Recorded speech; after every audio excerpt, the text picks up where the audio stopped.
तो स्टूडेंट, आज हम शुरू करने जा रहे हैं प्रोज चैप्टर का second chapter the sound of music का दूसरा part the shehnai of Bismillah Khan. Chapter शुरू करने से पहले हम इसके कैरेक्टर के बारे में जान लेते हैं। इस चैप्टर में कौन कौन से कैरेक्टर हैं। इसमें जो पहला कैरेक्टर है वो उस्ताद बिस्मिल्लाह खां स्वयं हैं। ये कौन थे? ये भारत के एक प्रसिद्ध शहनाई वादक थे। और दूसरे कैरेक्टर में आते हैं औरंगजेब। ये एक कट्टर सुन्नी मुग़ल बादशाह थे। He was an stout Sunni A stout Sunni Mughal emperor. तीसरा रसूल बख्श खां, बिस्मिल्लाह's ग्रैंडफादर। रसूल बख्श खां जो थे बिस्मिल्लाह के दादा थे। और चौथा पॉइंट है अली बख्श खां। इन्हें आप लोगों को अच्छी तरह से याद कर लेना है। मटरनल अंकल ऑफ बिस्मिल्लाह खां। बिस्मिल्लाह खां के मामा का नाम अली बख्श खां था। और पांचवा जो है पैगंबर बख्श। ये कौन है? ये बिस्मिल्लाह खां के पिता हैं। He was the father of Bismillah Khan. और छठा जो कैरेक्टर हैं, इन्हें तो सभी लोग जानते होंगे, Jawaharlal Nehru, the first prime minister of India. आ जाते हैं हम सेकेंड पार्ट पैराग्राफ फर्स्ट की तरफ। चैप्टर शुरू होता है औरंगजेब से। पहला पैराग्राफ है emperor Aurangzeb banned the playing of musical instrument called pungi in royal residence for it had a shrill unpleasant sound. क्या कहा जा रहा है? कहा जा रहा है एम्परर औरंगजेब, बादशाह औरंगजेब ने शाही निवास राजमहल में पुंगी नामक वाद्य यंत्र के बजाने पर रोक लगा दी। बैन मतलब होता है रोक लगा देना, बैन कर देना। क्यों रोक लगा दिया गया था? For it had a shrill unpleasant sound, क्योंकि इसकी जो आवाज़ थी वो अप्रिय थी, तीखी थी, लोगों को पसंद नहीं थी। Pungi became the generic name for reeded noise maker. नरकुल से बने शोर मचाने वालों का सभी वाद्य यंत्रों के लिए जाति जगत नाम पुंगी हो गया। Few had thought that it would one day B revived. किसी ने नहीं सोचा था कि यह एक दिन, few had thought that it would one day B revived, कि यह एक दिन पुनः जीवित होगा। कौन जीवित होगा? पुंगी, यानी इसे पुनः पुनर्जीवित किया जाएगा। A barber of a family of professional musician. पेशेवर संगीतकार, एक नाई परिवार के लिए, एक परिवार के नाई ने, पेशेवर संगीतकार के एक परिवार के नाई ने, who had access to the royal palace, जिसकी पहुंच शाही राजमहल तक थी, decided to improve the tonal quality of pungi. उसने क्या किया? पुंगी के स्वर संबंधी गुण को सुधारने का निश्चय किया। He chose a pipe with a natural hollow stem that was longer and broader than the pungi. उसने प्राकृतिक खोखले तने वाली एक नरकुल को चुना जो पुंगी से ज़्यादा लंबी व चौड़ी थी, और उसने उसमें 7 छिद्र कर दिया, 7 होल बना दिया। When he played on it, जब उसने इसके कुछ छेदों को बंद करते व खोलते हुए इसे बजाया तो क्या हुआ? Soft melodious and melodious sound were produced, तो उसमें से मधुर और सुरीली ध्वनियाँ उत्पन्न हुई। He played the instrument before royalty and everyone was impressed. उसने इस वाद्य यंत्र को शाही परिवार के सामने बजाया, इससे प्रत्येक व्यक्ति प्रभावित हुए।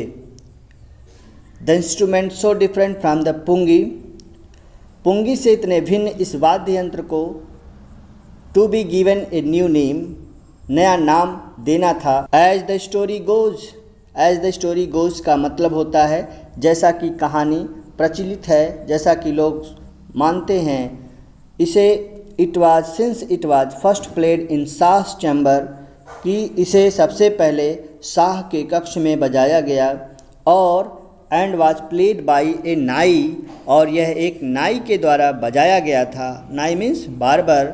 The instrument was name the shehnai, और इस इंस्ट्रूमेंट का नाम शहनाई दे दिया गया क्योंकि शाह के दरबार में बजाया गया था और बजाने वाला एक नाई था, तो इसका पूरा नाम जो दिया गया वो शहनाई हो गया।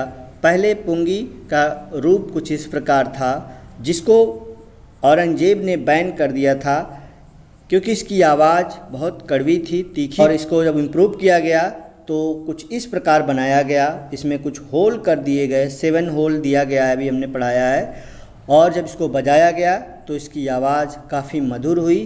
तो पहले इसका नाम पुंगी था, बाद में इसको शहनाई में कन्वर्ट कर दिया गया।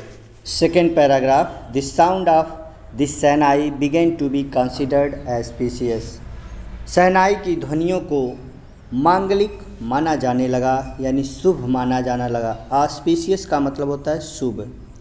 And for this reason it is still played in temple, और यही इसी रीजन से, इसी कारण से यह अभी भी मंदिरों में बजाया जाता है। And is an indispensable component of any north India wedding, और अब भी यह किसी भी उत्तर भारतीय विवाह का अपरिहार्य अंग है। इंडिस्पेंसिबल का मतलब होता है अपरिहार्य अंग, ऐसा माना जाता है। In the past the shehnai was part of the नौबत। शहनाई जो था उन 9 वाद्य यंत्रों में माना जाता था। Traditional ensure of 9 instrument found at royal court, जो उस समय शाही दरबार में, राज दरबार में होता था। 9 वाद्य यंत्रों के प्रारंभिक वाद्य यंत्र समूह का एक अंग माना गया था।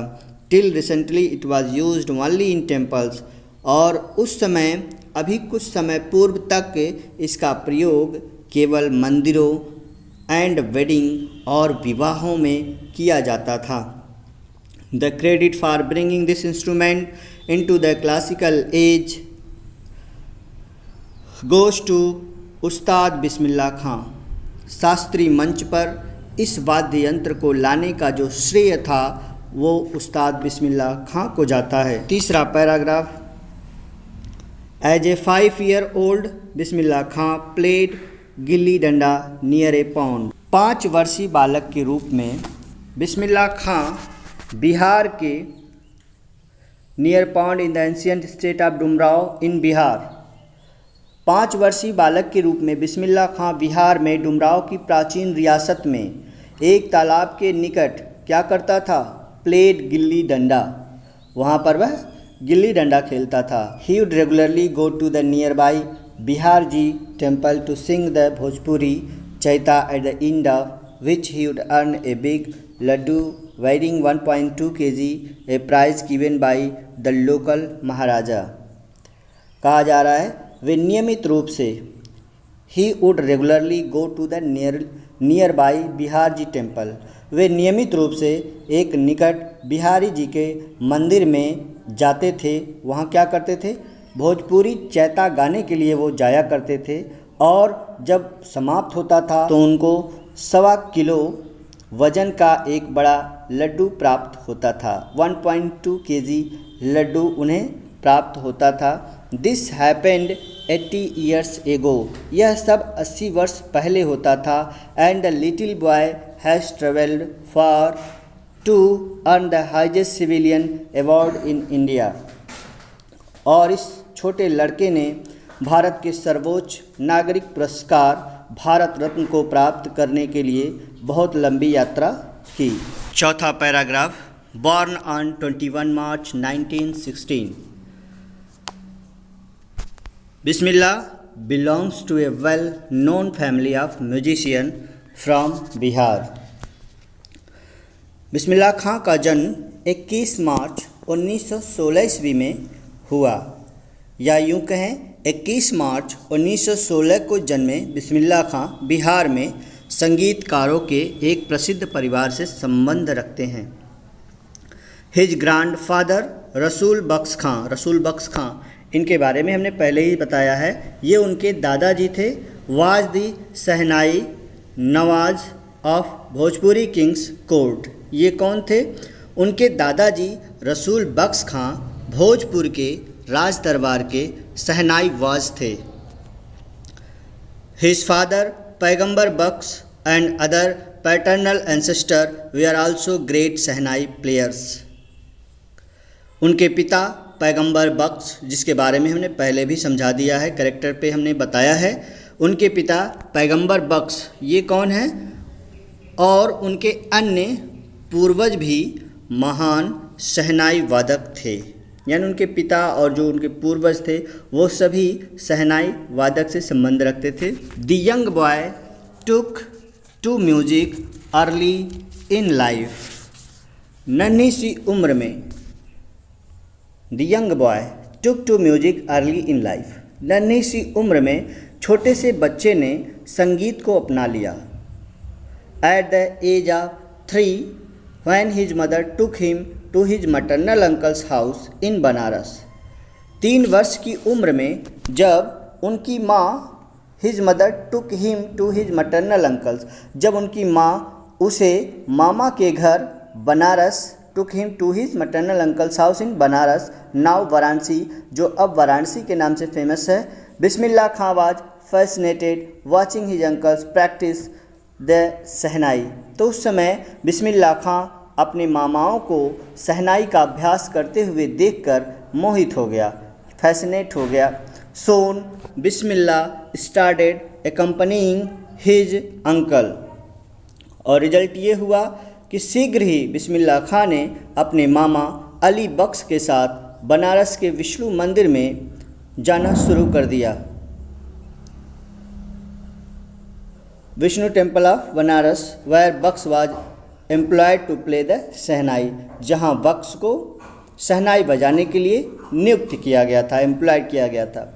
Ali Bakhsh would play the shehnai and Bismillah would sit captively for hours on end. Ali Bakhsh shehnai बजाया करते और बिस्मिल्लाह खां घंटों तक लगातार मंत्रमुग्ध होकर बैठा रहता था। Slowly he started getting lesson in playing the instrument, और धीरे धीरे उसने वाद्य यंत्र को बजाने की शिक्षा लेना शुरू कर दिया। For years to come the temple of Balaji and Mangala Maya and the bank of the Ganga became the young apprentice before favorite haunts where he could practice in solitude. आने वाले वर्षों में बालाजी और मंगला मैया के मंदिर तथा गंगा नदी का किनारा इस युवा प्रशिक्षु के सर्वाधिक प्रिय अड्डे बन गए, जहाँ वह एकांत बैठकर अभ्यास करता था। सॉलिट्यूड मतलब होता है अकेले, बैठकर क्या करता था, प्रैक्टिस करता था। यानी ये वो स्थान था जहाँ वो बैठकर खुद प्रैक्टिस किया करता था। The flowing waters of the Ganga inspired him. Ganga का बहता हुआ पानी उसको इंस्पायर करती थी।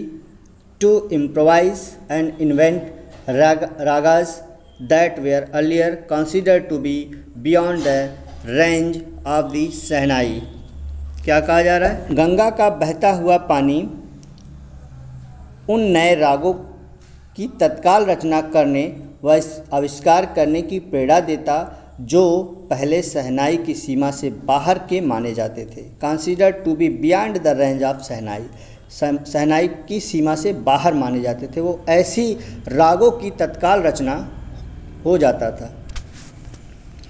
छठा paragraph, at the age of 14, जब बिस्मिल्लाह खां 14 वर्ष के हुए, 14 वर्ष की आयु में बिस्मिल्लाह accompanied his uncle to Allahabad music conference. 14 वर्ष की आयु में बिस्मिल्लाह अपने मामा के साथ इलाहाबाद संगीत सम्मेलन में गए। Eight the end of his recital, उनकी प्रस्तुति की समाप्ति पर उस्ताद Faiyaz Khan पैटेड the young boys back and said, तो वहाँ पर उस्ताद फैयाज खान ने इस छोटे बालक की पीठ को थपथपाया। पैटेड का मतलब होता है थपथपाना। The young boys back and said, और उन्होंने कहा वर्क हार्ड, मेहनत करो, and you shall make it, और एक दिन तुम ज़रूर आगे बढ़ोगे तुम्हें सफलता मिलेगी। उन्होंने कहा परिश्रम करो और तुम्हें सफलता अवश्य मिलेगी। With the opening of the All India Radio in Lucknow in 1938, वर्ष 1938 ईस्वी में जब लखनऊ में ऑल इंडिया रेडियो के शुरू होने पर केम बिस्मिल्लाह's बिग ब्रेक। सन 1938 में जब लखनऊ में ऑल इंडिया रेडियो के शुरू होने पर बिस्मिल्लाह खां को एक बड़ा अवसर मिला। He soon become an often heard shehnai player on radio, और जल्द ही रेडियो पर अक्सर सुने जाने वाले शहनाई वादक बन गए। When India gained independence on 15th August 1947, जब 15 अगस्त 1947 को भारत को स्वतंत्रता प्राप्त हुई तो बिस्मिल्लाह खां became the first Indian to greet the nation with his शहनाई। तो बिस्मिल्लाह खां शहनाई से राष्ट्र का अभिवादन करने वाले प्रथम भारतीय बने। ग्रीट मतलब था अभिवादन। He poured his heart out into rag coffee from the Red Fort to an audience which include Mahatma Gandhi and Pandit Jawaharlal Nehru, who later gave his famous Tristy with a Destiny speech। क्या कहा जा रहा है? उन्होंने लाल किले से राग coffee में अपना हृदय उन श्रोताओं के समक्ष उड़ेल दिया। प्योर मीन्स होता है उड़ेल देना, जिसमें पंडित जवाहरलाल नेहरू शामिल थे और उनके अलावा महात्मा गांधी भी शामिल थे, जिन्होंने बाद में अपना भाग्य से भेंट नामक प्रसिद्धि भाषण दिया। भाग्य से भेंट, ट्रस्टी विद डेस्टिनी स्पीच। 8वां paragraph. Bismillah Khan has given many memorable performance both in India and abroad. Bismillah Khan ने भारत व विदेश दोनों ही स्थानों पर अनेक स्मरणीय प्रस्तुतियाँ दी। His first trip abroad was to Afghanistan. उनकी प्रथम जो विदेश यात्रा थी वो अफ़गानिस्तान की थी, जहाँ राजा जहीर शाह इस महान संगीतकार से इतने मुग्ध हुए कि उन्होंने अपनी अमूल्य फ़ारसी गलीचे, कारपेट्स जिसको कहा जाता है, गलीचे व अनेक स्मृति चिन्ह उपहार दिए। The king of Afghanistan was not the only one to be fascinated with Bismillah music. केवल अफगानिस्तान के राजा ही बिस्मिल्लाह के संगीत से मुग्ध होने वाले एकमात्र व्यक्ति नहीं थे।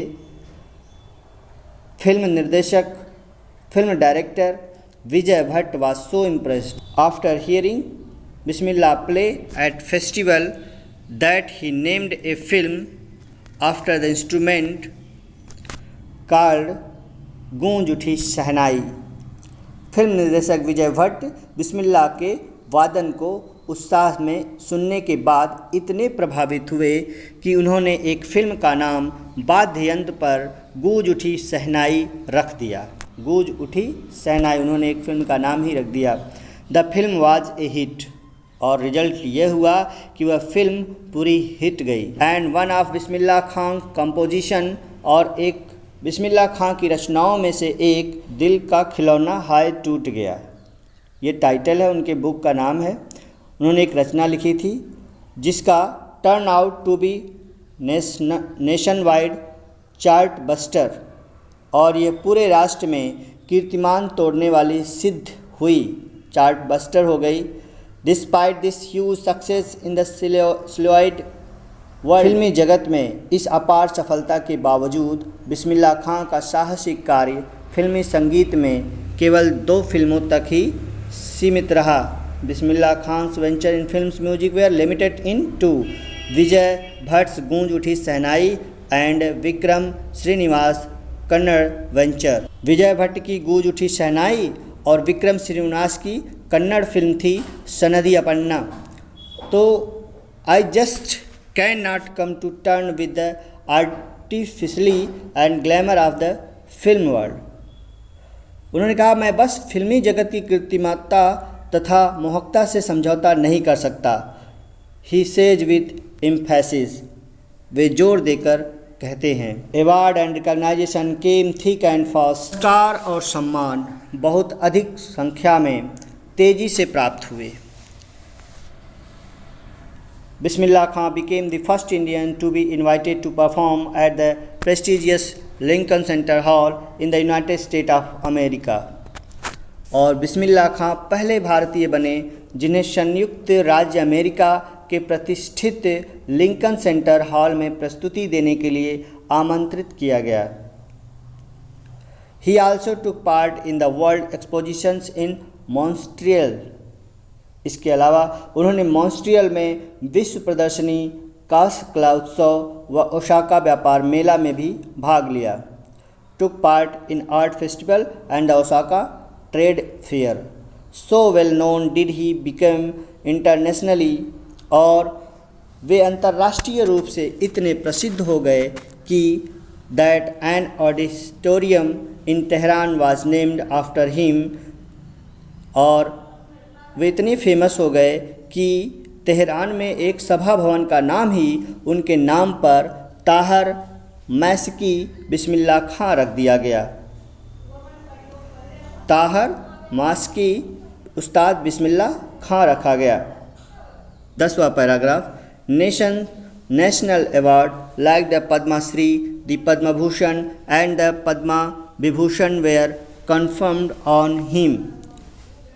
ऐसा हुआ पद्मश्री, पद्म भूषण और पद्म विभूषण जैसे राष्ट्रीय पुरस्कार उन्हें प्रदान किए गए। 11वां paragraph. In 2001 Ustad Bismillah Khan was awarded India's highest civilian award.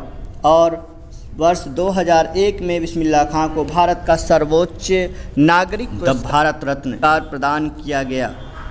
With the convicted award resting on his chest and his eyes glinting with rare happiness, he said।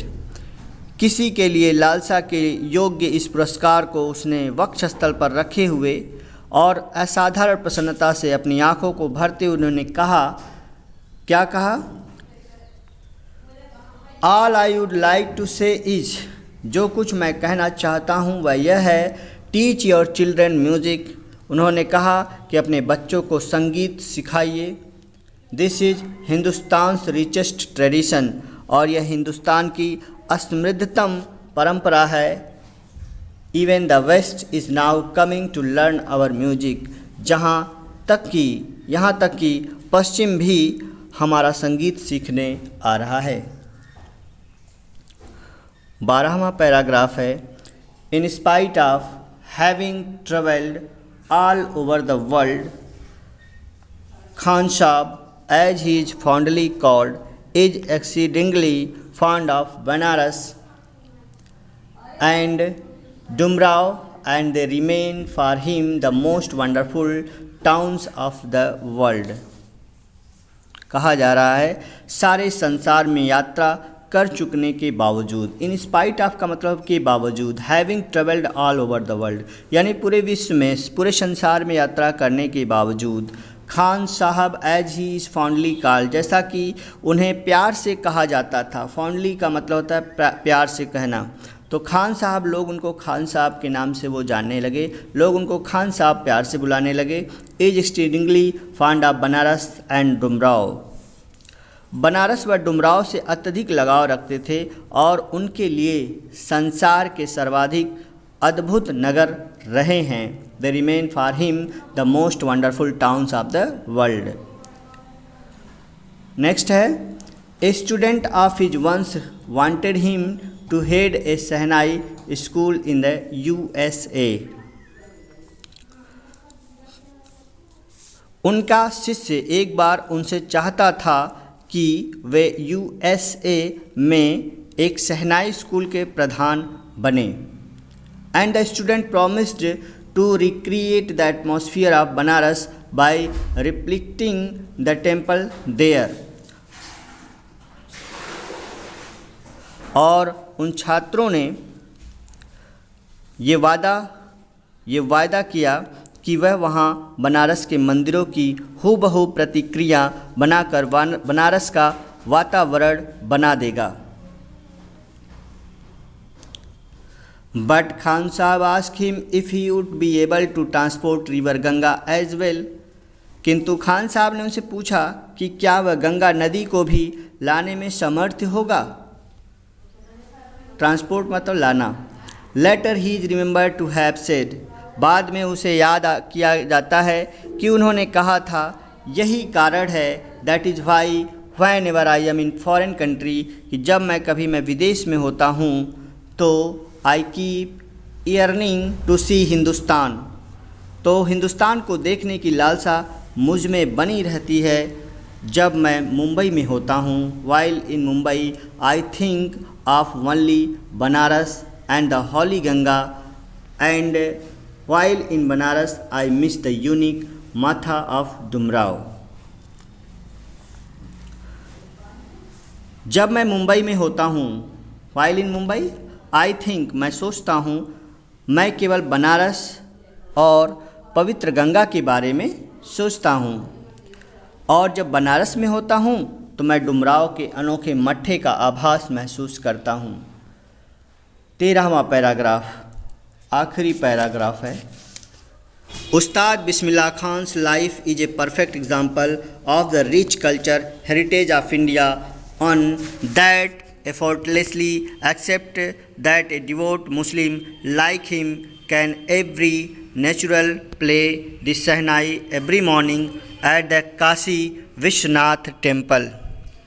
उस्ताद बिस्मिल्लाह खां का जीवन भारत की समृद्धि संस्कृति विरासत का श्रेष्ठ उदाहरण है। यह एक ऐसी विरासत है जो सहजता से उसके जैसे धर्मपरायण मुसलमान को प्रत्येक सुबह काशी के विश्वनाथ मंदिर में स्वाभाविक रूप से शहनाई बजाने के लिए करती है। वीडियो अच्छा लगा है तो दोस्तों चैनल को सब्सक्राइब करें, इस बेल घंटे को बजा दें, लाइक करें, कमेंट करें।